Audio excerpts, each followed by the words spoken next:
All right, and welcome to Fastbreak Breakfast NBA podcast. My name is Keith Parrish, and I'm joined once again by my buddy, the miracle of computer phone. I'm here with Dave DeFore. Dave, to 48 minutes. How are you doing? I'm good. I was up late last night, did a show, post game with Andrew Schlecht, and man, I forgot what it was like to, turn off your microphone at midnight and then try to go to bed. That's right. Back in the day, Dave, you and me for The Athletic, we were doing all those post gamers. And there's a joke that I have in between me and my wife, where once back when I had a band, I played a show out in East Tennessee at this old theater. It was like a stacked crowd. We were in Loudon, Tennessee. Okay. And the crowd was stacked because there was a lot of friends and families and relatives. So hot crowd. Hell yeah. And, did some old timey country, kind of threw it down, got a great response for one night. I'm like, wow, I feel kind of like I'm an actual successful musician. And my father-in-law, who I wasn't, this is 10, 12 years ago. I'm much closer to my father-in-law now. But back then he was like, he came up to me. He's like, how do you come down from that? Do you need to go out for a while? And I was like, I don't know what that meant to him, but the phrase, how do you come down from that, has been something my wife and I say to each other a lot now. Sometimes it's after an exciting sporting event. Sometimes, or we're just goofing off about we're watching some dumb show. We're like, well, how do you come down from that? But it happened with the podcast. After the basketball game late night, we would be, as I call, sports yelling. Another term my wife and I use. I would do my sports yelling, and it would be 12:30 local time, and I'm supposed to go to bed and get up. And there's a brief how do you come down from that?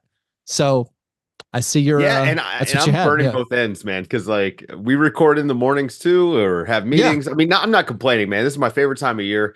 I had a meeting with the head of my department yesterday, and he was like, seemed like you're having a good time. I was like, yes, because these games have been, some of the games have been great. And the series have been great. There's been a couple duds in the past few days. The Celtics games are ugly because the Celtics are so good and they just do dumb stuff. So and it's just hard to watch. But I feel like the last few Celtics games have actually, as far as a basketball product, for me as a consumer, they've been good.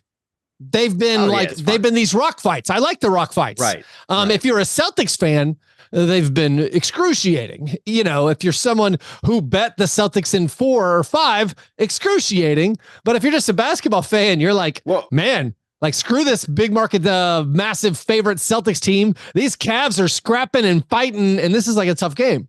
Well, we've talked about the way my rooting interests go. If you get a lead in a series, you want it to be over. Yeah. Let's wrap it up. Well, because I want to get moving.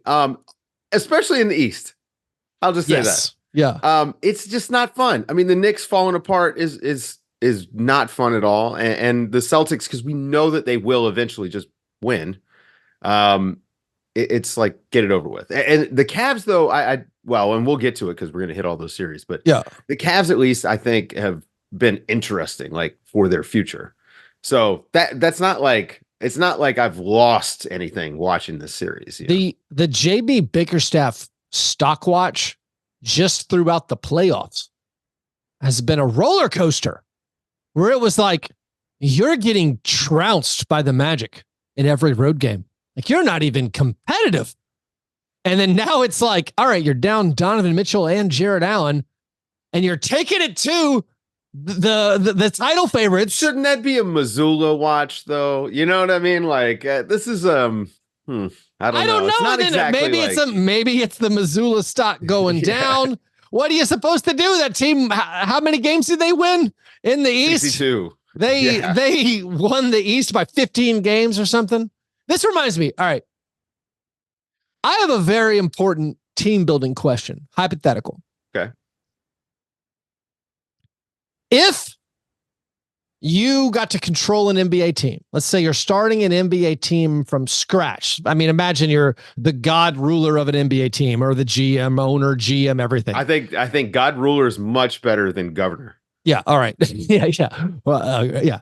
You're the governor slash GM slash president of basketball. You do it all.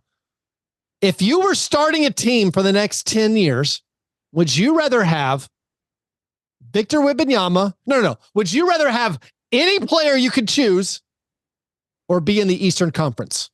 Oh, man. That's pretty interesting. I think the Eastern Conference probably is the move, because you short term, hey, Victor Wembanyama for 15 years, Eastern Conference ineptitude for a lifetime. You can. I mean, we have. I was thinking I'll tell you, this is inspired by Troll Bro Dude and the Ball podcast, because they were having a thing with, like, would you rather have Victor Wembanyama or be the Hawks with the first pick? And it was kind of a joke, but I was honestly like, would I rather be Victor Wembanyama in a West where like maybe 12 or 13 teams have a bright future, or the East where the Celtics are going to be just given, it seems like, a berth to the NBA Finals? I don't know. The Hawks, of course, win the lottery. Yeah. What if the first pick just went to the Eastern Conference for like the next 10 or 12 seasons, and just until we figure out what's going on, just until we settle things down and like kind of try to rebalance what's going on in the league? It's amazing that we have the parity that we have when you think about the disparity between the two conferences. Overall, there is league parity. Yeah. But the East sucks so bad.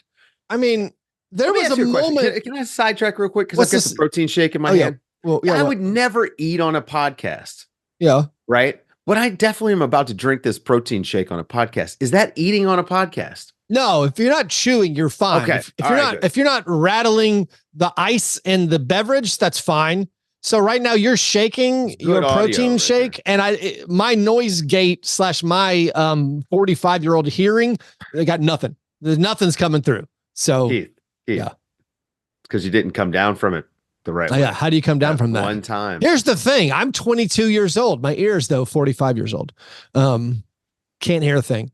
No, there was a moment where it seemed like the Eastern Conference, like 2 years ago, we caught up. There wasn't. Yeah. There was 1 year where the East had a better record against the West or something. It was close, but like I feel like there was 1 year because like the Bucks were great. Like they were going to be great. Celtics were great. The Sixers were great. Now everything's falling apart for every team. And now I'm watching Knicks Pacers, and that was a series where we thought like, hey, let's just get this over with. Let's do the day before. All right, 2-0, but all of a sudden Andrew Nembhard nails an outrageous game winner.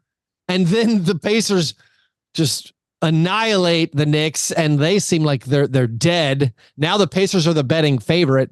And going back to like the East versus West thing, I'm sitting there watching this Knicks Pacers series, and I mean, I'm maybe the dummy who said, "Are the Pacers the worst team to win a first round series in like 20 years, or like in our memories?" They're awful. But now there's a good chance they make the conference finals.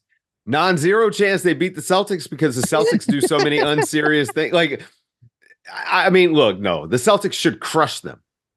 But who do you trust coaching there? I've made fun of Rick Carlisle for so long. I know. Now he's very close to putting together he's the first ever person to make the IST finals and the conference finals in the same year. I mean, all right, here's another way to think about it. If you think we're putting down the Knicks or the Eastern Conference or the Pacers too much, what is more likely? This is what I keep asking myself watching this playoff series. What's more likely?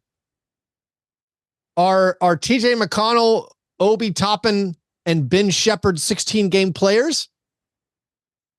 Or is the East horrible? So I don't know. I don't know the answer. I'm just asking that question. I don't know. Obi Toppin's been really good. He's been great. It hit an East Bay funk in a game. TJ McConnell was the best player in a playoff game. TJ McConnell's been awesome. He's been, I would say this, he was really good this season too. Good player. But he's been insane guarding Brunson. And Brunson's still doing like this stuff he's doing. So, yeah, the Pacers as the worst team left in the playoffs, and the Celtics, I think theoretically were they at least the best regular season team. Yeah, and they should beat them in 4 games when they play. I mean, it's going to be 5. The Celtics refuse to take a game too seriously. Every game too. I do not understand it. I've just kind of written them off. Should we just be betting against the Celtics? Have they? How many have they covered? I haven't. I don't know. I'm not. Yeah, really, I'm not even. Not even. This show's not even brought to you by gambling. I was just curious. Let's do our breakfast, Dave. That's your protein shake. You don't know the lines. That tells you. You're holding up. I know the Nuggets covered the last 2 games. What's the protein shake? Is that a prefab? No, you make your own? Okay. Mix it myself. It's a cereal protein. I think we've talked about this before. Yeah, we have. Yeah. It tastes like it's called Fruity Bites, but for branding reasons, they can't call it Fruity Pebbles, but it tastes like they couldn't call it Fruity Gravel. Is that not? That would actually be good. I don't know. But this is it tastes like the milk left over from Fruity Pebbles. What about rainbow? I feel like maybe Rainbow Pebbles. You look, it's even got. Oh, so it is some pieces of. It's giving me that milk bar in Vegas. Here's your cereal ice cream. What do they call it? I think they just call it what. They have like the leftover milk. It's like cereal milk. Oh, they sell you cereal milk. Just go and sell me bathwater. I don't drink milk. So yeah, because you're a grown up. Yeah, so I don't do that. But this is like a nice oh hey, I remember that stuff. You know what I mean? Yeah. I got. I've got one I've got a cocoa. I've got like here's my toast. My breakfast, Dave. I had some spaghetti. It was hold on. I almost ate a cheeseburger this morning. Yeah, why not? That's too Keith Parrish. I've started spaghetti. I've started eating basically the previous night's meal leftovers about 10 a.m. But this was like the kids' meal. The kids had buttered pasta basically for dinner, and I just threw some store-bought tomato sauce on there. Spaghetti is my comfort food, and not like nice spaghetti. Like whatever. Growing up, that's what my mom fixed me a lot, and it was my favorite meal, just straight out of the jar, either like what's it called? Prego. Yeah. And then a ragu. Yeah. And like, I don't get ragu much, like, cause like it's the cheapest brand of spaghetti sauce, tomato sauce at the store, but like, I'll buy it every now and then just for the flashback, the memory. I'm like, interesting. I love it. So yeah, any noodles with like store-bought for breakfast sauce is funny. Well, I mean, it's 10 a.m. I drink my coffee at 7, and then I start getting hungry about 10, 11. Sometimes I eat, sometimes I don't. Today, I'm like, I'm gonna finish off this leftover. Any protein in there? No, I don't need. Just I'll take care of protein at a normal meal, lunch / dinner. Yeah. So that was my breaking of the fast. Anyways, those were our breakfasts. After our breakfast, we move on to our breakfast in bed apologies. This is my chance to make right what I got wrong in a previous episode. It's frequently the first time we talk about the NBA, but we've been talking, I think, hot and heavy about a lot of these playoff series. I'll say one thing collectively we did wrong, Dave. I don't normally like to apologize for opinions or takes. That's okay. But last episode, I even titled it, I think, something like "Crowning the Timberwolves," because like they punched the Nuggets in the mouth, and it was like, oh my goodness, are the Wolves just gonna beat down the champs? That premature. Of course, the Nuggets stormed into Minneapolis and won games 3 and 4. Also, Dave, I could apologize. I gave you credit erroneously. How's that for an apology? For what? For picking the Wolves? For picking the Wolves. You were like, I didn't actually pick the Wolves. And I'm like, no, I'm pretty sure you picked the Wolves on the podcast. And I thought I didn't. And I was like, okay. You did not. It was me. I was the one who was like, you know what? I think the Wolves are going to win. But now, whoopsie. The champs had something to say about that. They rose off the mat, and if the Nuggets just do this in 6, how do we remember the Wolves? wasn't there? That's a great question. Thank you. It's reminiscent to me. I believe there was a Spurs year where I thought maybe the Spurs were the best team in the NBA. I feel like they won like 68 games or something. And then I think if I remember this right, maybe I have my teams backwards, but like they got up 2-0 on the Thunder. And it was just like, this Spurs team is unstoppable. And I think the Thunder ran off 4 straight. And that was the year the Thunder made the finals. I think that's the year the Thunder made the finals. Yeah. I'm notoriously horrible at remembering past playoff series, but I feel like this is kind of it, where the Wolves swept the Suns, went up 2-0, and then like once the bubble bursts, once there's any shade of doubt in that confidence or something, I don't know. I mean, I think both, if it's 2 or 3 games left in the series, I assume they're going to be tight. I don't think the Wolves are going to lay down. Yeah. But it was an unbelievable response by Denver. So I guess we could kind of apologize, but no, especially after that game too, man. Exactly. Jamal Murray was awful. Got beat up. He looked like he couldn't play. And that was actually when I'm looking ahead after game 2, I'm saying, well, Jokic looks like he's just out of gas completely. And Jamal Murray looks like he can't run. Yeah. Well, what are we going to do? You know what I mean? Who would have thought Aaron Gordon would, go 11 of 12 in a game? Yeah. Not that that's the only reason why they won. That was a symptom. I mean, Aaron Gordon, you do give credit to Michael Malone and the coaching staff where they had him bringing the ball up a lot more. Oh yeah. Because like I was making fun of the Nuggets last week where I'm like, maybe it's bad. Like only Jamal Murray and Jokic can dribble on the team. And like they're picking up Jokic full court and Jamal Murray looks hurt. And it's like, what are you going to do? Play for Reggie Jackson? So I think it was a good adjustment by having Aaron Gordon a lot of the time. Just get the ball across half court. But then, he was so incredible. Just making all kinds of shots. It's really funny. He was the one, he did the Ben Simmons. Ben Simmons the layup where Jokic threw him this beautiful pass. He's wide open under the goal and he just kicks it out. And at that point, I think he was 9 out of 9 from the field. And I'm like, he's not even conserving his field goal percentage. And like Jokic was mad on the next possession. He was like, for all the jokes people make about Jokic caring about harness racing more than basketball and, not being that psychotic about basketball. Like Jokic was angry about the way things were happening on the court in that game. He definitely could tell he wanted to win. Also, by the way, he's not psychotic to you. You know what I mean? And to you, I mean, in your standards. Yeah. So the general you, no. But also like it's between the lines for him. And why would he act like a psychopath publicly? Yeah. He's not playing you in basketball.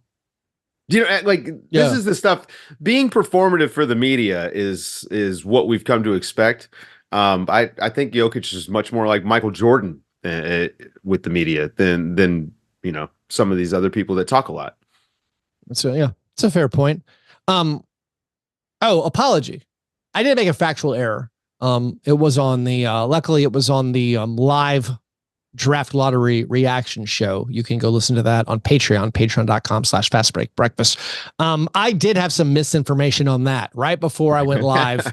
Fake news. Yeah. Right before I went live, I saw a thing about the Thunder jumping up with the Rockets pick. That pick was protected. I did not need to be worried about whatever 8% chance of the Thunder jumping into the top 4. So I gave out fake news and I felt horrible. It's like basically the worst thing. I feel like it's the worst thing I can do as a podcaster. I mean, basically you just kind of lied.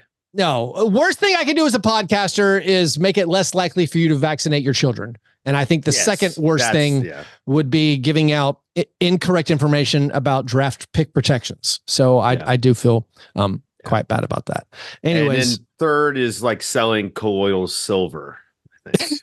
I have no problem with that. That's buyer beware. Please don't take colloidal silver. Listen, if I drop a link in my show description, just click on it. It helps me out. Okay. You do not change. Don't change colors. You do not want to turn blue. Anyways, those were our breakfast in bed apologies. Let's take a quick break and we'll be back with my steak and eggs best thing. All right, Dave, we have not been hard and fast with the segments. I like it. It's loose. It's free flowing. We talk about basketball. It's podcasting. I like having the guideposts every now and then, to know where to bounce around. Yeah. Like I don't need a cream of wheat worst thing, but here's my steak and eggs best thing, Dave. And it is the draft lottery. Like I know these, I know there's amazing playoff series to talk about. Like all the series, like 3 of the series are 2-2. And like, who knows what's going to happen? But before I praise Shai Gilgeous-Alexander for going mid-range amazing at the end of game 4, I would like to be thrilled with what I consider to be extremely ethical lottery results. Did you have a similar opinion of the draft lottery results? Because we are maybe too in tune at times about the things we care about, the things we like, and our feelings on offensive foul rules and playing with honor and not losing on purpose. I thought the Hawks, who have not tanked, who were in the play-in, who traded multiple firsts for DeJounte Murray in a move that possibly ill-advised, I liked that they jumped up in the lottery. I thought it was funny that the Rockets jumped up with the Nets pick. I thought the Wizards, among the horrible teams, didn't seem that tank-ish. They were still playing most of their guys for most of the year. They were just horrible. I derived some pleasure that actually a lot of pleasure, that the Raptors, who we pointed out it was loser behavior just atrocious. Yeah, they tanked out. They lost 15 straight games. Was like 26 of their final 29 or something, just to give the Spurs the 8th pick.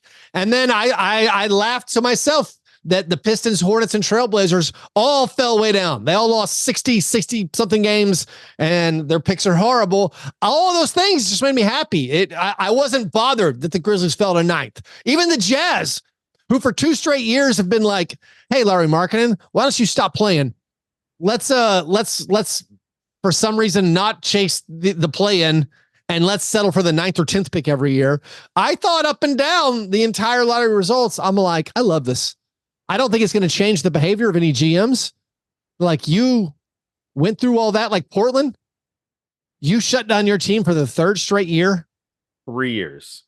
And for what? Like, and Oklahoma City had an 18-month tank. Yeah. And we heard, on television, this is bad for the game and blah, blah, blah. And listen, now, did they shut down Shai? Probably. I don't know. But it was 18 months. This is the thing, man. I hate rewarding losing. I do not like the lottery. Yeah. I would rather you flip it the other way. If you make the play-in, you get the best odds for the number 1 pick. I want to take a mediocre team and make them better. Losers. The Thunder. I've always been hot on the Thunder's tanking. I didn't like it. And now a lot of people are saying, well, like, look at the Thunder, tanking works. It was blatant, but it was short. It was short. It was blatant. However, my opinion on tanking has always been there are multiple ways to get good.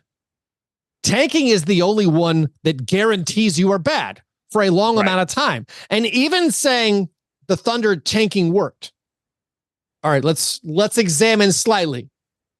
They shut down Shai. I think they were 19-23 2 years ago when they're like, hey, let's pull the plug. They lost something like wherever the Blazers did. It was like 30 of their last 33 games. That got them Josh Giddey. Like, whoops. Would they be better without Josh Giddey right now? It's possible in this playoff series. Now, the next year, of course, they got Chet Holmgren. Chet Holmgren is the argument. That's why you tank.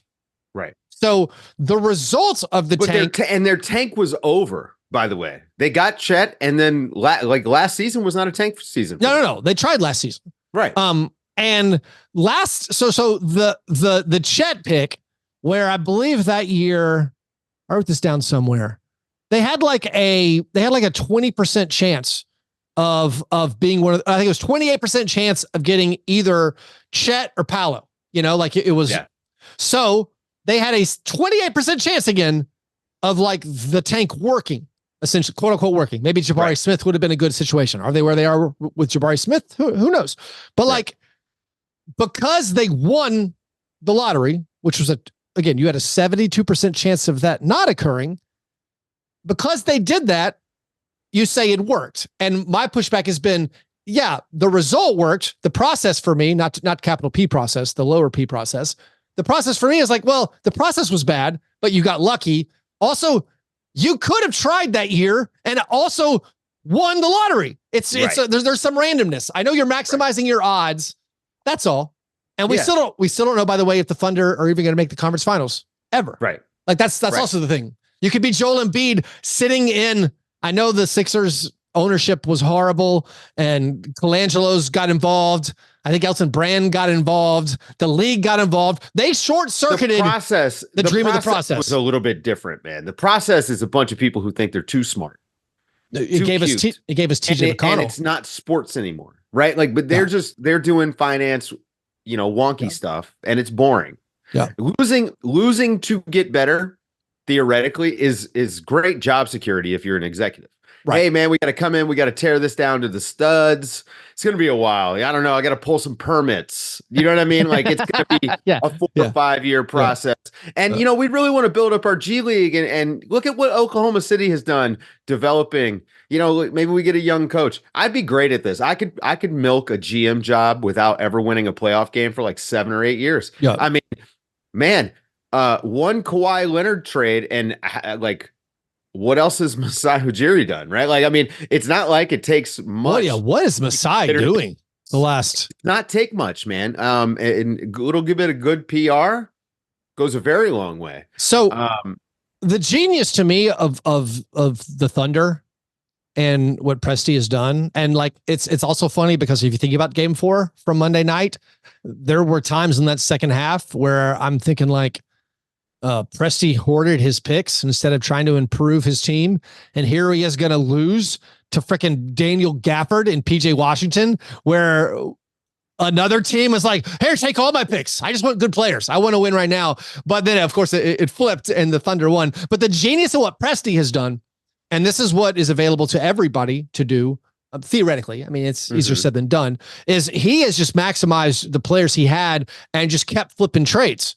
Like he kept sending out Sabonis, for Oladipo or whatever that trade was, and then you end up with Paul George, and then the Paul George trade, like he's trading this chapstick until he gets a house. Yeah, he keeps upgrading, and like the Thunder are amazing right now. Yes, because Sam Presti's done a good job, but like it was the Paul George trade got them Shea, it also got them Jalen Williams, like. Those were the fruits of trading away your players. The actual tank stuff, it's like, all right, yeah, they got lucky. They got Chet Holmgren, who's a very, very nice piece. But like, I honestly, here's the thing. I believe Sam Presti could have built a conference finalist without doing that. Right. I believe they could have done it. I believe they could have been competitive the last 2 years or the 2 years that they chose. It seemed like they chose for Shea to get plantar fasciitis. The tank is the least amount of effort required to get to where you want to be theoretically. That's it. That's how I agree with you. Yeah. Anyways. You don't have to go out and negotiate with anybody. You don't have to, make any phone calls. I mean, if you were an introvert as a GM, you would definitely tank. I don't want to call, you know what I mean? Like, you don't want to be on a phone all day. Yeah. Just give me the Bertans salary. I'll help you get Derek Lively. We probably won't face you in the playoffs. It'll be fine. No, I got distracted. What did you think about the lottery? You don't care? The broadcast? No, not the broadcast. Lord, not the broadcast. No, the results. I mean, listen. I thought it was just an ethical. That's all. Oh, no. It was great. Ethics. I actually like that Atlanta won. Because again, they're the kings of the play-in. That's a team that I would like to see rewarded by a lottery system.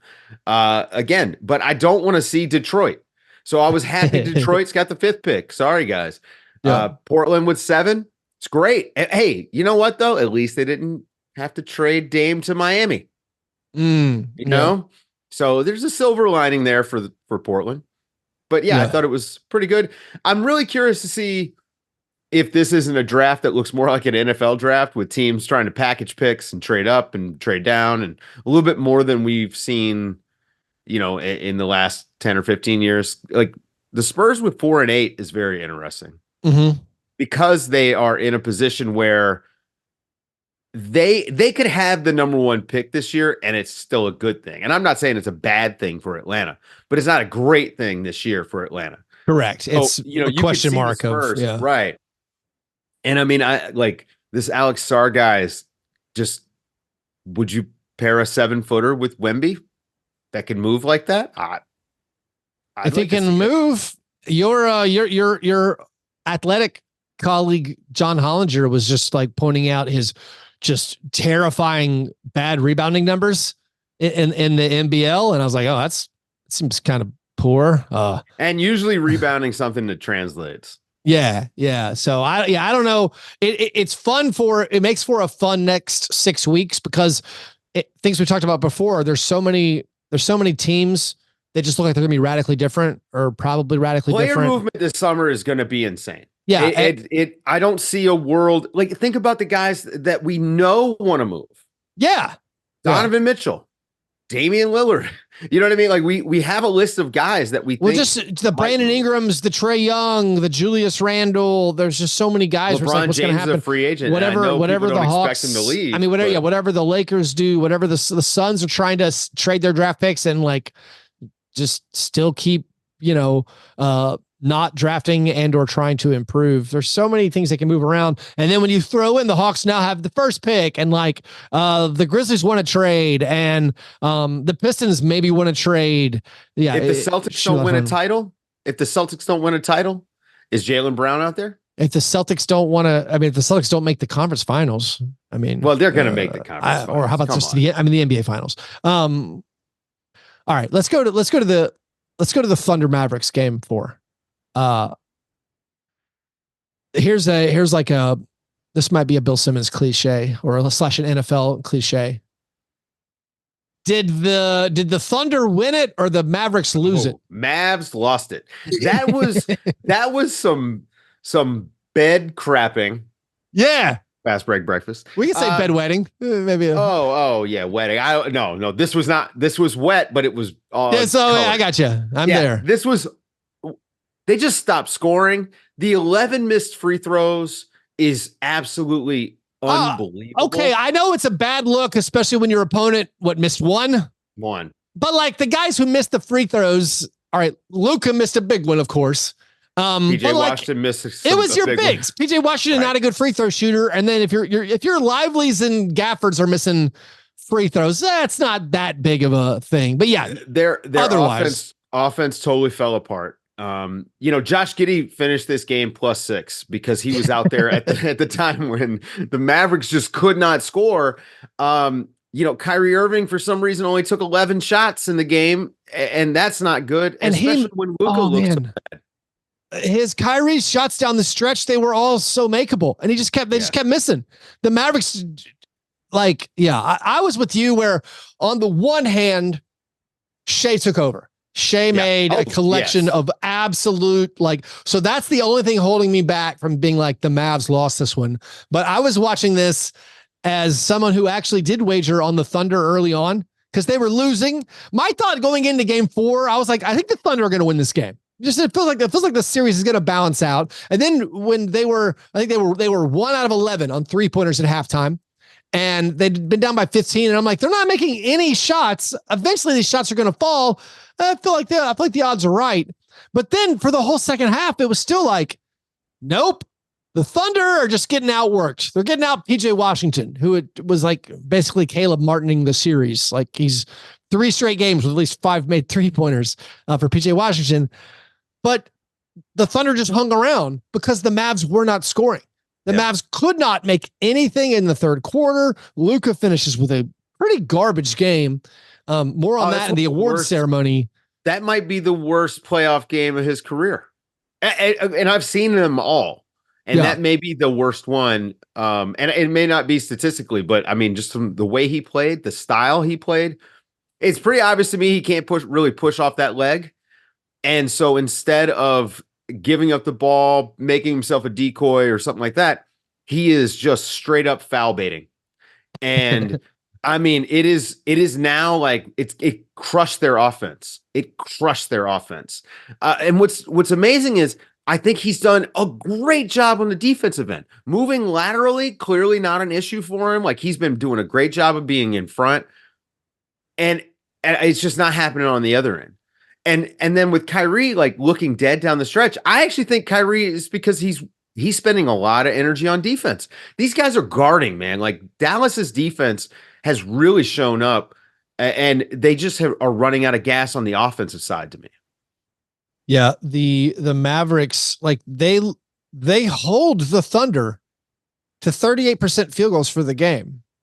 And it's like 26% from three. Yeah, the Mavs in that third quarter, it was weird too, where like I didn't notice in real time in the third quarter, I didn't notice the Mavs were 5 out of 20 from the field in the third quarter. Just because like the Thunder weren't hitting anything either. But like the Thunder just they were always down 7. They were always down 8 or whatever. And then Shea takes it over at the end, and the Mavericks just can't make the shots they need, and they steal it. Dort finally makes some threes. And one of the things that maybe one of the only things I got right before the playoffs started was my skepticism of the Thunder's 3-point shooting. In the regular season, they were the best percentage-wise 3-point shooting team in the NBA. And I was like, well, I don't know if I trust Dort in the playoffs making threes. And I don't know if I trust the bench guys. Is Isaiah Joe going to come in and drill his threes in the crucible of the playoffs? And I was sitting there being like, well, I got this right, but they still win. They still scratch it out. They hang around. Lou Dort hits a huge 3. No, yeah, he hit a couple of them down the stretch. Yeah. A moon ball, man. And I was like, there's no way. Yeah. And what's got to make Mavs fans just sick. I mean, I was watching that game being like, I would be broken if I was a Mavericks fan. Cause like they had the game in my mind. It felt like they had the game won. From like, whenever you're ahead the whole game and it seems like, all right, we got this team. We got them at arm's length, and eventually down the stretch, Kyrie and Luka, they'll start making shots and we'll be fine. But like the idea of going up 3-1 as opposed to now that series being even and going back to OKC. I mean, I still don't know what's going to happen. I mean, I picked Thunder in 7 before it started. I feel like we've seen 3 straight games where the Mavericks look like the better team, look like they were the better team. So like maybe the Mavericks close the game though. Are going to be okay. But yeah, it's been something. I picked Mavs in 6 for this series. I just thought Luka and Kyrie were going to be too much. And with their bigs and how active they are on the glass, I thought that they would dominate the glass, to be honest with you. And, give credit to Oklahoma City. I mean, Jalen Williams, I think he had 3 offensive rebounds in 10 minutes. Chet did a really good job working the glass. I mean, you can never say that Oklahoma City isn't playing hard. And I think that goes a long way. Whereas, when you look at the Mavericks, I think they played hard, but their hard just wasn't hard enough at the end of the game. They just didn't have it. Our buddy Andrew Schlecht pointed out that Shea made no threes or layups in that game. All mid-range. Oh, and they were awful around the basket. Both teams were, but especially the Thunder. I mean, again, Gafford and Lively have been amazing. They did an excellent job protecting the basket and just really throwing off what Oklahoma City's trying to do. But they're tough, man. They're tough and they're well coached. Yeah. So the other fan base that is, I think, feeling it's all right. So I was about to make this comparison, but maybe I'm wrong. Like, which fan base feels worse right now? Is it the Mavericks? Is it the Timberwolves, or is it the Knicks? I think the Knicks probably, because you know that this team is better than the Pacers. Yeah. And you know that this team could hang with Boston. And we're probably not going to get a chance to see it because of injury. If the Pacers win the series, which, there's still if OG can come back. Yeah, I saw the stat. It's from one of those Muse accounts, so I don't know if it's correct. They're like 25-6. I think. Yeah. That's with what OG it was. I believe 26-5 with OG as a starter, 13-16 when he's not available.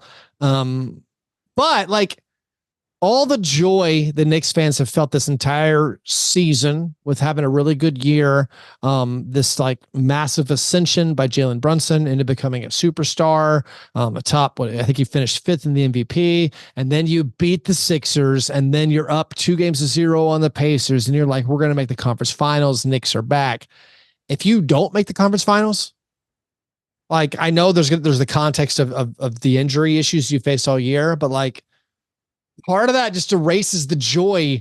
Like if you see that Pacers team, if it's TJ McConnell advancing past you, like that kind of hurts.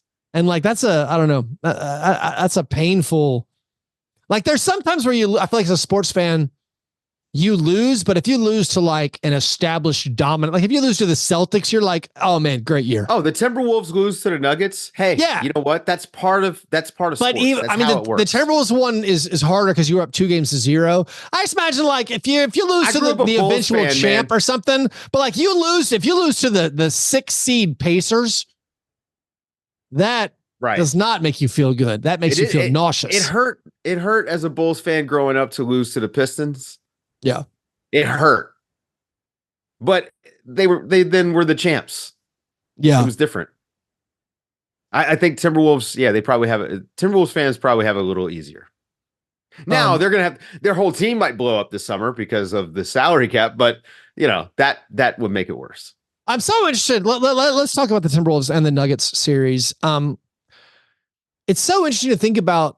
I mean, the future, we'll get to the present in a second, but like the future where it was like last week where the Timberwolves were up 2-0 and you're like, all right, they're looks like they're probably, or at least they're the favorite to make it out of the West. And if they win the title, you have fewer qualms. If you're Glenn Taylor, Mark Lowry, or Alex Rodriguez, if you're qualms about, hey, we'll pay through the nose for a couple of years because we won the title. But then like, if you don't, then it becomes like, can we really keep so-and-so around? Are we going to pay, this massive money to Jaden McDaniels? I don't know, but like,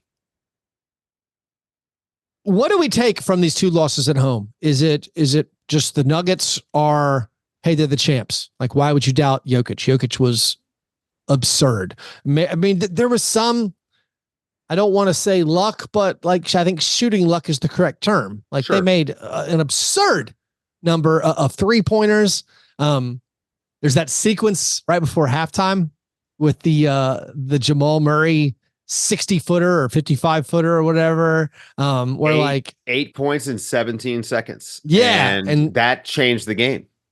It really did. But even if that situation hadn't occurred, I mean, part of me feels like I have this faith in Nikola Jokic that he would have done it anyway. He would have found a way, even if Ant is going with this incredible 44-point performance. I don't know. I feel like the Timberwolves kind of lost their moment. They lost their shot, and like the Nuggets did adjust, going from a slightly more relaxed defensive opponent in the Lakers, and it took them a second. They had to get their nose bloodied for them to wake up. I'd be like, okay, we can't do this casually. We got to go hard on everything, and we got to run this crisply.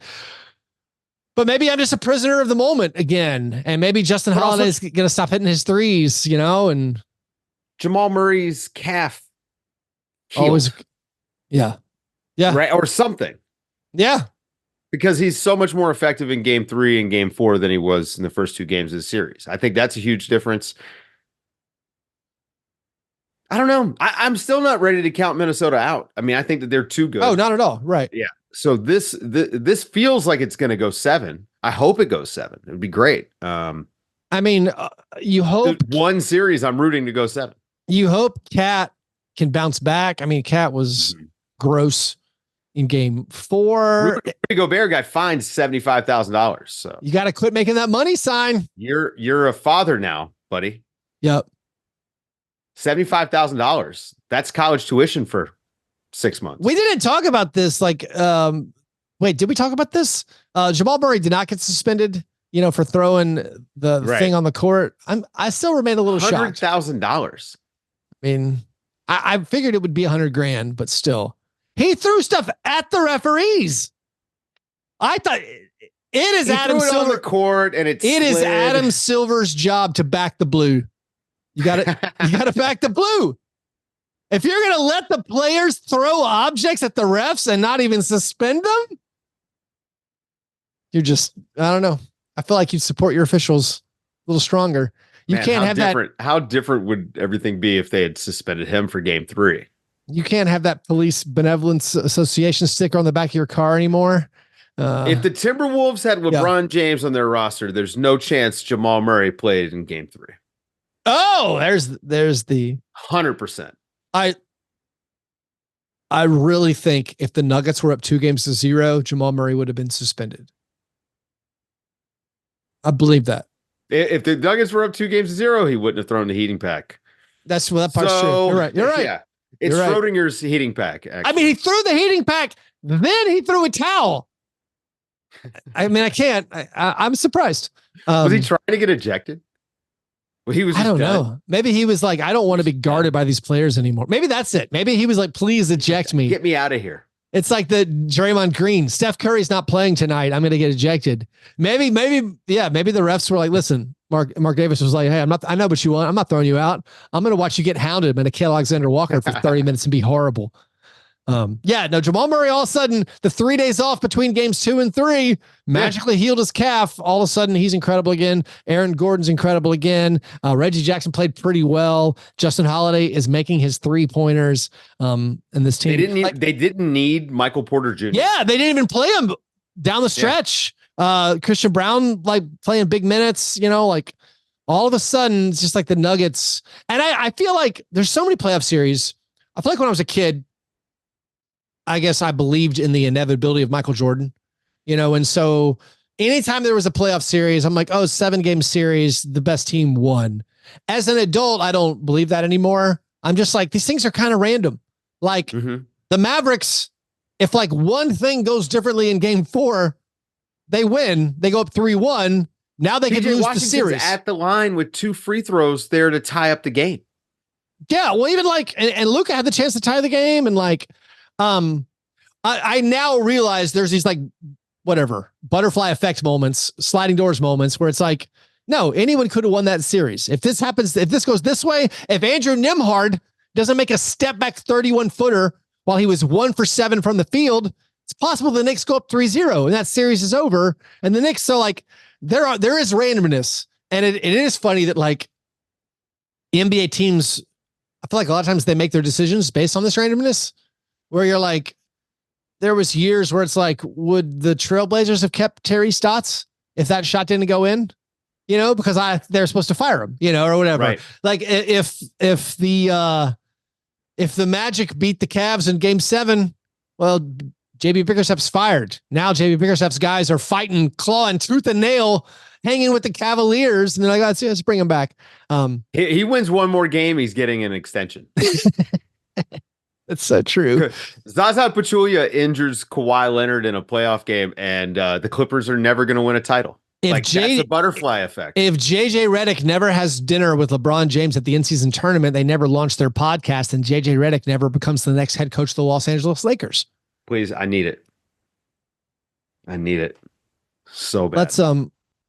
Let's take a quick break, and then we'll come back with a listener submitted question. It is now time for the Croissant Questioner. Any questions? All right, Dave, this is a good question. I like it. Are you going to finish that croissant? Knock yourself Bryce wants to know, with Major League Baseball being rumored to be switching to an automated strike zone, reportedly within the next 2 years, what do you think is the ultimate end game for referee automation in the NBA? Can I start with the baseball? Yeah, what are your thoughts on the baseball and automated strike zone? Perfect is the enemy of good. Yeah. Perfect is the enemy of good. I used to play this baseball video game. I used to be very into baseball. I had this baseball video game, and it had a variable strike zone because it was like real life. Yeah. That is part of the fun, the human error part. I'm sorry, but the drama of sports sometimes comes with things going wrong and getting it wrong. I don't know why we've all become wonks about getting sports right. Like it's this important, it's not a meteor coming to hit the planet. I just don't care that much about a strike zone. As long as it's consistent, which, okay, maybe there's some umpires that aren't, but that's up to the league to figure out. I think bringing in the robo-ump, don't give me the box even. I think we're getting too much info in sports. You don't like the box? I don't watch baseball, but I do enjoy a highlight clip of look how far out of the strike zone this strike was. Yeah, I do like that. I mean, I like it in a replay. I don't want it live, but gotcha. I don't know, man. I'm not into the robo umps. I don't know. I don't care enough about this stuff. You know, splitting hairs over balls and strikes is just not fun to me. For basketball, it would be absolutely impossible. My guess is they want to use like this, whatever this Raptor system is, or what is it called now? I forget. It's called Raptor, I think. Is it Raptor? Okay. The video cameras, yeah. I know it is a Raptor of some sort. I can't remember if it was a hawk or something like that. Hawkeye or something. But it's not going to work. Now, there have been trials with 4 referees. That is the move. Money's not an object. If you want better officiating, 4 refs, let them call the game the way that we've been calling it for the last 6 months. Everybody's happy. The refs have to run a little bit. It's a shorter run to get into position. So transition is really difficult. Have you ever refereed a game, Keith? Yeah. Okay. So transition is super difficult. You got to run down. You're running, sprinting, trying to keep up. 2 people jumping in the air.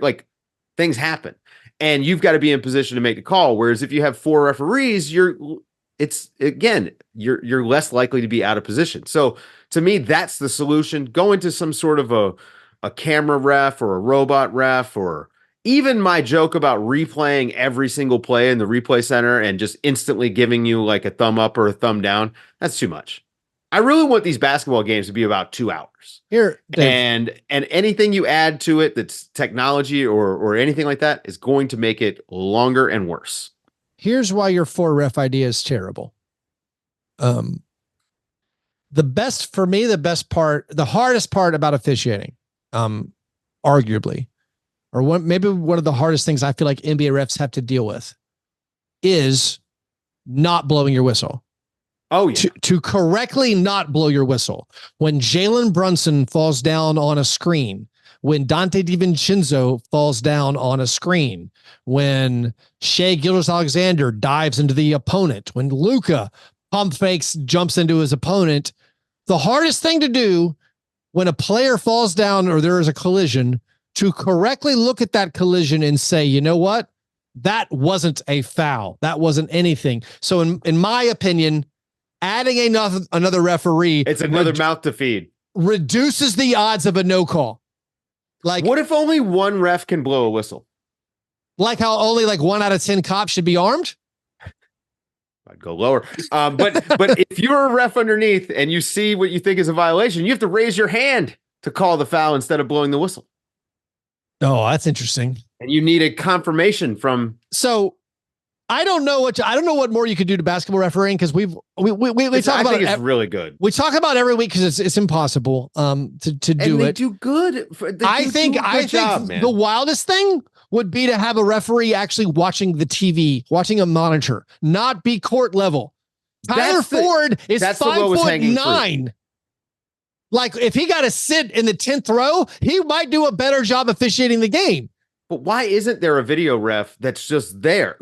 Why does, Bill Kennedy have to walk over and look at the video? Yeah. We have 400 referees. Why isn't there just a guy that's sitting there, rewind, whoop, whoop, hey, good call. You know what the NFL has done done a really good job of? They have done some things, and I don't feel like they advertise it. And I might be wrong here because I'm not diehard super into all the intricacies of the NFL, but they had, of course, the challenge system. But then they went to, all right, every turnover, we'll just look at it, but then they started doing some things where they correct the officials' plays just with a eye in the sky, God ref whispers in the guy's ear.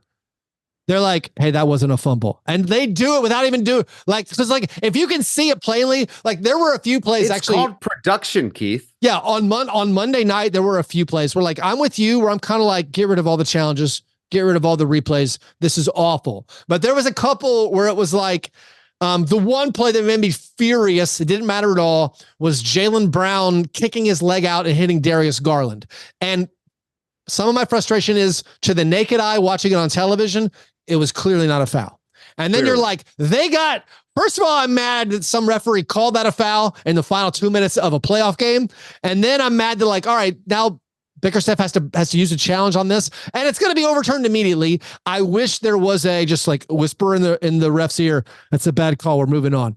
And just doesn't make any sense. And we all know it in real time. We see it in real time. We see it in the first replay. We see it in the second replay. I mean, literally, we know that the play is being overturned, and that's why when they don't overturn something where it should be, we all collectively are like, no, we watched it in real time. Be wrong. I feel like if the NFL ran the NBA on these out of bounds calls. So initially it was every out of bounds call, final 2 minutes was reviewed. The NBA, to their credit, got rid of that. It was awful. It was awful. Can't do it. Because every review, it came down to these things when you slow it down, it goes off this guy's fingertips. We didn't know that. But the problem now is there's there's blatant ones where if the ball just goes off a guy's hip and you see it immediately. If the NFL ran the NBA, they would already have this fixed where they would be like, hey, we saw it before the ball even got put back in play. We missed that call. Bang, correct the call. You would just immediately, if you can see it in real time and there's no question mark, just fix it immediately in the moment. As far as the other ones, no, I'd say get rid of it. If we could do those obvious, again, no replay needed. It obviously bounced off this guy's foot. If you have to slow it down to be wait, did that guy get a fingernail on it? Did the ball change replay's direction? like a sneaky commercial break too. That it is. Now let's be honest here, because the NBA is never going to turn down $1. What about when we get all that peacock money? That sweet, sweet peacock money. Can we talk about this real quick? Before we do, okay, I would like to say, as someone who is still, you would call me a casual soccer fan, but I've started watching a lot of MLS, and I watch basically every Nashville MLS match.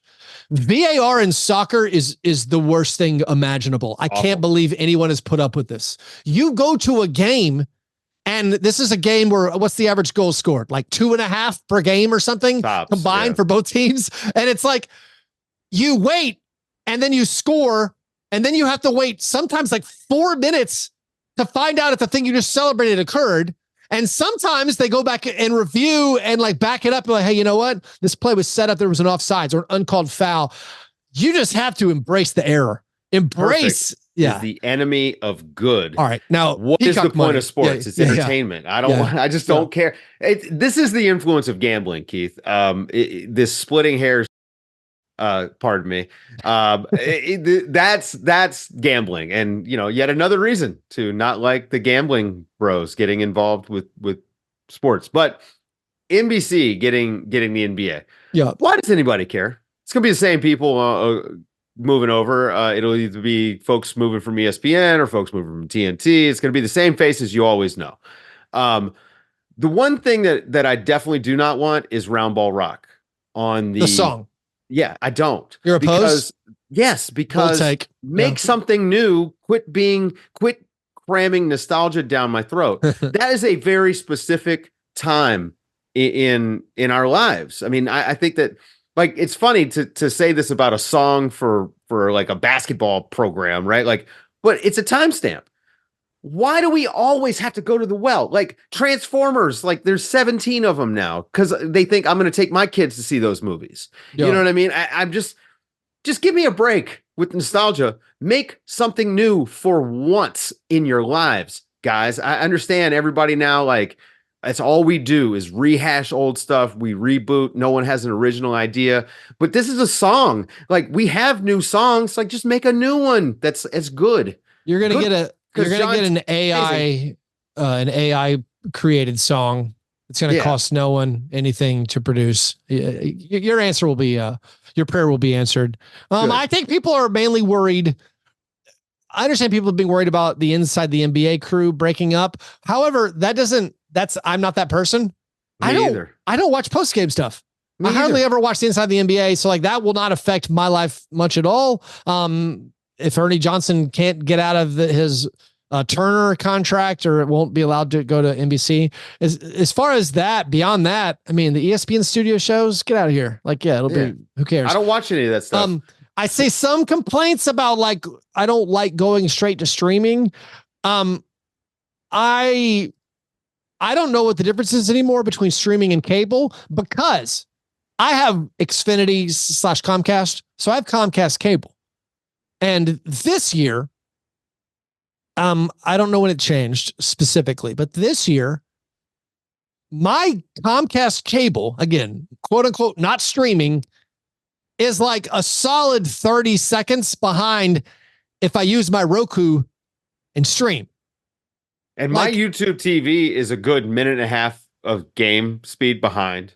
But my League Pass app would be. If I go to the League Pass app and look at the score, or if I go to ESPN.com and look at the score, I'm multiple buckets behind. Oh, yeah. Where it's like, I'm watching this live on TV and it's 16-8 Dallas.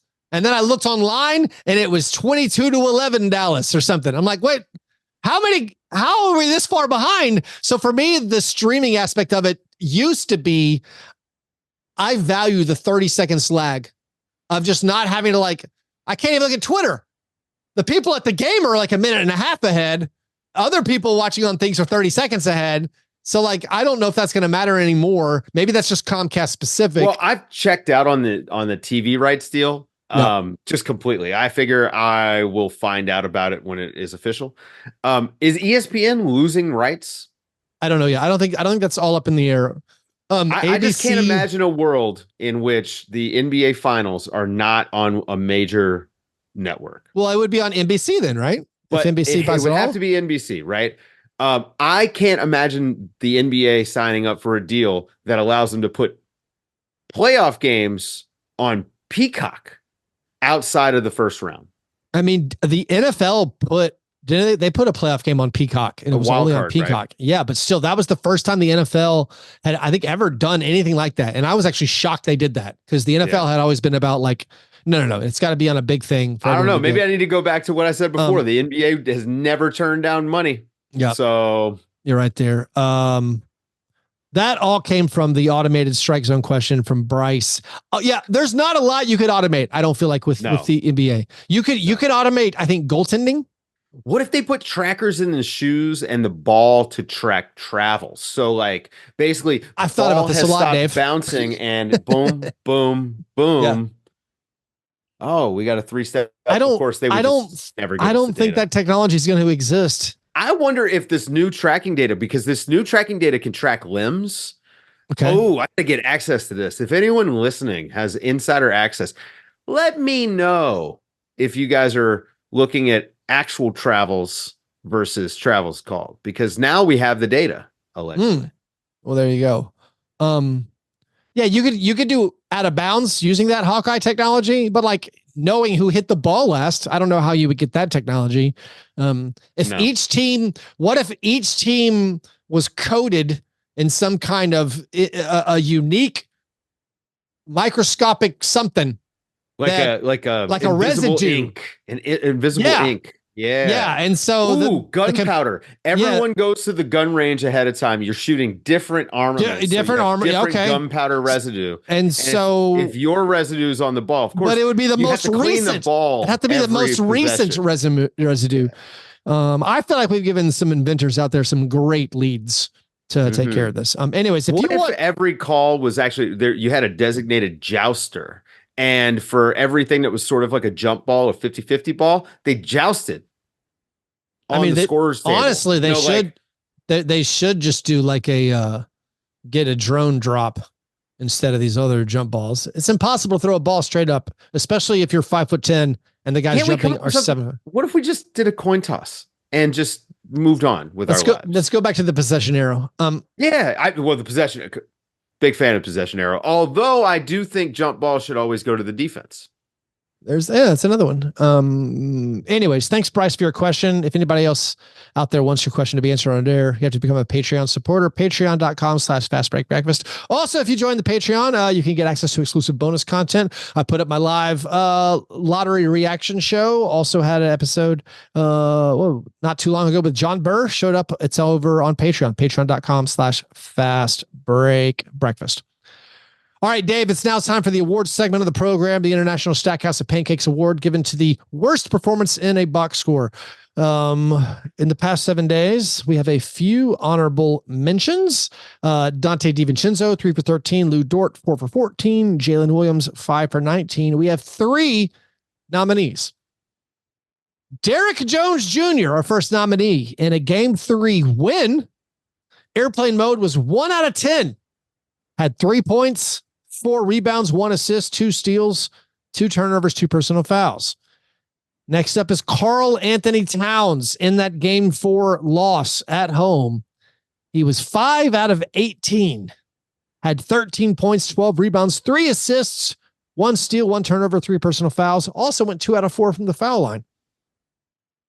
And finally, in the devastating Mavericks Game 4 loss, Luka Doncic, 6 out of 20, 4 for 6 from the line. He did, however, have a triple-double. 18 points, 12 rebounds, 10 assists, 2 steals, 1 block, 7 turnovers, 4 personal fouls. So, Dave, we have Derek Jones Jr., 1 for 10, 3 points, 4 rebounds, 2 steals. We have Cat, 5 for 18, 13 points, 12 rebounds, 3 assists. And Luka, 6 out of 20, but 18 points, 12 rebounds, 10 assists, also 7 turnovers. What are you feeling? Got to be Derek Jones. His job is so easy, man. I watched him brick a couple of wide open ones last night. Nobody around him. Derek had a pretty good game. I mean, Derek's been playing well. It was fine, but your job is easy. You can't go 1 for 11. Just can't. Yeah. I'm going to disagree with you. I would lean Luka. He was god awful. 6 out of 20 and 7 turnovers. And I'm not trying to I can't bring in my analysis of watching the games. I'm just going to, again, it's just whatever's printed in the box score is all we go with. But like 6 for 20, despite the triple double. Yeah. 7 turnovers. We can have co-winners. I don't mind. I mean, I'll go with Luka. I convinced you. He's so much better. Yeah. I mean, he was. 1 out of 10. That volume, it's bad. Don't get me wrong. It's all spot ups too. Yeah. Also, he was like, I think he missed a lot of 2-pointers in that game, which doesn't make any sense. All right, he missed a dunk in the game last night that bounced in. Now, why that guy is pulling up short on a dunk ever, I don't know. Yeah. I mean, he was like worried about getting blocked. I just want him to put people through the basket. I mean, no one's going up with you. Congratulations, Luka Doncic, on your International Stackhouse of Pancakes Award. All right, Dave. Tuesday night, Knicks Pacers Game 5 and Nuggets Wolves Game 5. What should we be looking for in these games? I mean, is the pendulum going to swing back to the teams that lost 2 straight? Will a home team ever win in the Denver mini series? What are you looking for in these games? I mean, with the Knicks, no OG is I don't know. It's a hard road. Yeah. To hoe? Yeah. Yeah. I mean, I think for the Knicks, basically they need a big lead early. Like they need to be up 10, 15 after like the midway through the second quarter. Well, they need a double-digit lead going into halftime. That first quarter against the Pacers was basically the first time any team had been ahead by like 10 points, and the Pacers got up by 20 or whatever. So you need a fast start from the Knicks. We're watching them run out of gas down the stretch almost every single time, and all of this is about how hard it is for them to score. They are struggling to score. Their defense has actually been okay. Last game notwithstanding, but their defense has been excellent all year. It's just they have struggled to score in the half court, and the Pacers, credit to them, man, they've done a good job of actually defending these guys. Like this is, they're making them work, and yes, they're shorthanded, but Pacers doing a good job defending it. And in the other series, I think now it's time for Minnesota to respond. Obviously, that's an easy way to look at this. I mean, you just lose 2 straight. Anthony Edwards was talking about this stuff post game 4. He was like, now it's okay. So it's a 7-game series. So we knew we were going to have to win 4 games. We only won 2. So now we got to go get 2 more. And I'm curious to see how things go as far as Karl Anthony Towns and Rudy Gobert. I don't know that those 2 guys can play together as much as they have been. I don't know how much you can live with Rudy, to be honest with you. And I'm not saying he's at the Josh Giddey level yet, but man, come crunch time, I don't know if Rudy can be on the court with Jokic. He just isn't. He's not able to do that thing. He can't keep him away from the basket. I mean, not that anyone can, but you might have to just trade offense for defense and try to, juice your stats up a little bit. Yeah, I feel like you can't go away from Cat like that. I mean, maybe you can. Maybe you're right. Like they seem so out of sorts, and they were just getting picked at so much. But like they had so much success with it in game 1. Feet. And I mean, Nas has been a little up and down. One thing I got right last week, I said Nickeil Alexander-Walker has got to come back down to earth. He's not this guy. No, Timberwolves fans didn't even think he was this guy. He went 0 for 7 from 3 in the last 2 games. Like Kyle Anderson was so good the game he started, but now like the Kyle Anderson minutes are rough, and he's not a guy I trust, of course, offensively in a pinch. Mike Conley has been doing okay, and maybe he's doing the right thing in deferring to Ant. Maybe more guys should defer to Ant. Maybe Cat should even defer more to Ant. Let Ant get like 55 or something. But also, I feel like Mike has been invisible. He was like invisible for like in times in games 3 and 4. So I don't know. That's the game I'm most excited about. Unfortunately, it starts super late, and it's going to be how do I come down from this? When I get to the end, have to record after that. Yeah, the Anthony Edwards down the stretch, right? Like he needs to touch the ball every possession, not every other, not every third for sure. But I mean, he's going to play all the fourth quarter from here on out. Yeah. And every possession needs to start with the ball in his hands. Too much off the ball, trying to let other people get going. The ball's not finding him. He's got to go get it. Yeah. Looking at the Cavs Celtics series, I was noticing the Celtics are only averaging 103 points per game in the last 3 games.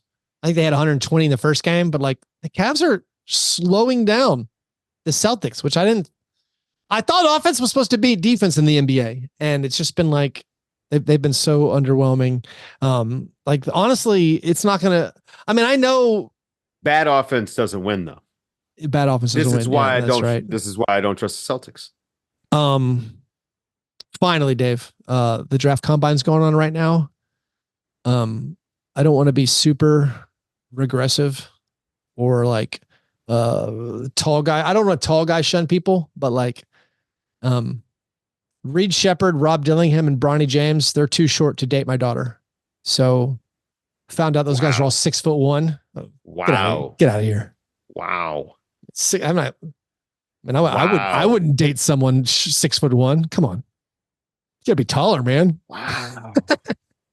I'm 5'9". Never has. No, you pack a powerful aura, Dave. You have an aura. Yeah, never had an issue. Never had an issue with that. I don't know. Something about it. I don't know. Yeah, they've got to have. You got to say. I need Rob Dillingham. He needs to have some of that Dave DeFore energy. Yeah, that actually, honestly, I mean, 6'1", 160 pounds. I could pick you up. I can't have an NBA player that I can pick up. You can't weigh 160 pows as a grown man. Like I'll just say that. Keith, what do you weigh? Like 165? Like 180. I'm 180, okay, Dave. Okay. All right. No. He's too small, I think. But we'll see. Like if he gets up to like 180, like put on some muscle. And I will say this, like a little easier to fill out and put on that man strength, put on some muscle when you're only 6'1", right? Like less concerns about, is his body gonna wear out? Look at Jalen Brunson. I will say, I remember seeing Ja Morant, the rookie, the summer after he got drafted, before he'd played for the Grizzlies. Like saw Ja Morant in person. The Grizzlies did a thing in Nashville. I stood beside Ja, and I was blown away with how tiny he was.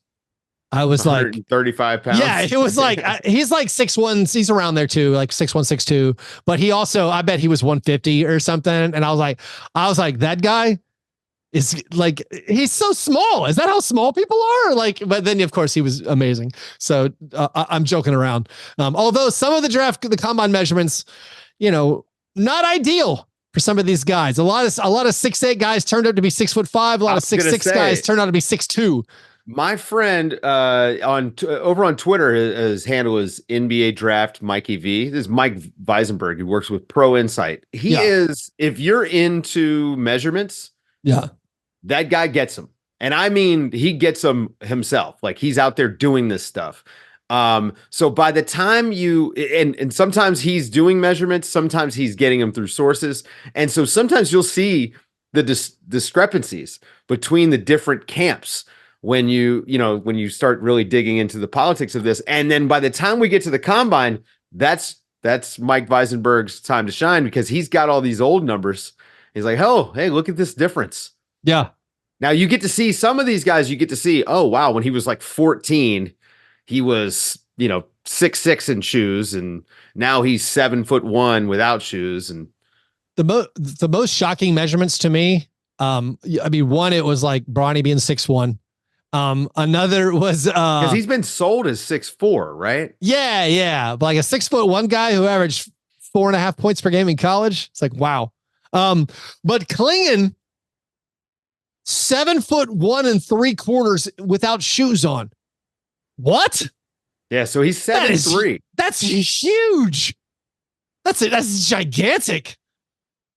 Anyways, Zach Edey is like 7'4", right? Yeah. Without shoes. And he's running like solid cone drills. Anyways, this is not a draft podcast. Hey, watching him sprint, that was funny. Good times. Anyways, thanks you guys for listening. If you want to support this program, do that at patreon.com/Fastbreak Breakfast. Subscribe to the Fast Break Breakfast YouTube channel if you don't mind.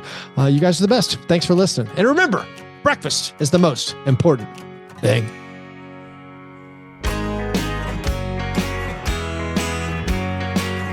Yeah, never apologize for being G&G. Fast break, man. You understand? I will remember.